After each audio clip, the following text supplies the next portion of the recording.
Le président de transition n'a jamais raté un seul instant d'afficher sa ferme volonté de conduire à bon port la transition politique au Tchad.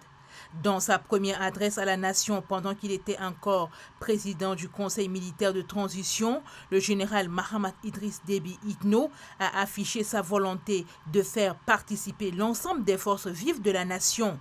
La première illustration de cette matérialisation de volonté est l'organisation réussie de l'accord de Doha où plus de 40 groupes politico-militaires sont signataires.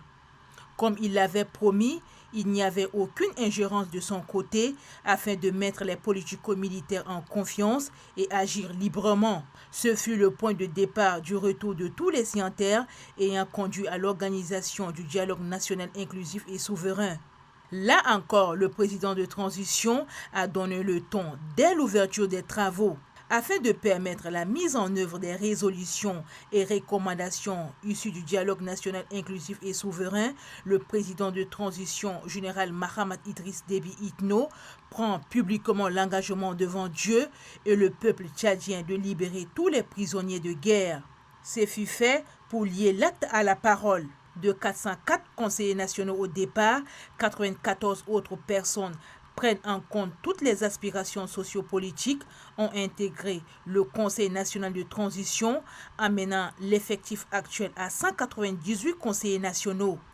Dans la foulée, plus de 400 prisonniers de guerre des différents groupes vont être amnistiés à la surprise générale. Quelques mois plus tard, toujours dans sa politique continuelle de la main tendue, les détenus de ce qui est convenu d'appeler l'événement du 20 octobre vont tous bénéficier de la grâce présidentielle. Une autre volonté, et non la moindre, est la création de la CONOREC avec la révision des fichiers électoraux dont le coup d'envoi est donné par le ministre de l'Administration et du Territoire dans la partie méridionale du pays.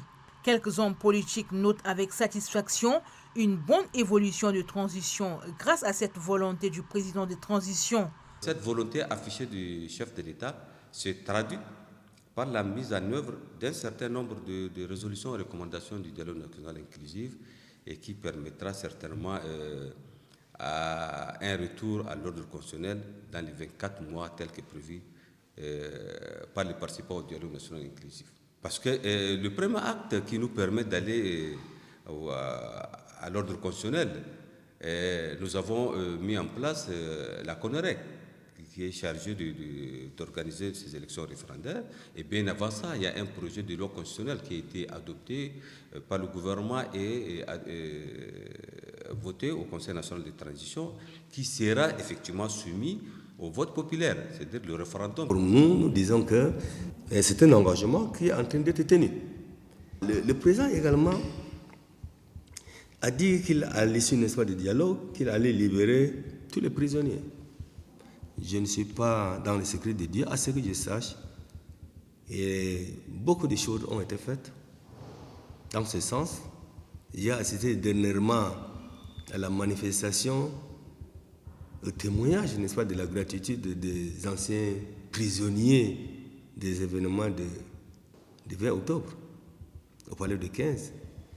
Et ils ont témoigné leur reconnaissance au chef de l'État qui, de son propre chef, a décidé de les gracier, de les libérer tous. À mon avis, c'est bien. Notre président se présente comme l'homme de parole. L'homme de parole, il dit et il le réalise. Cette constance, le président de transition l'a toujours maintenue.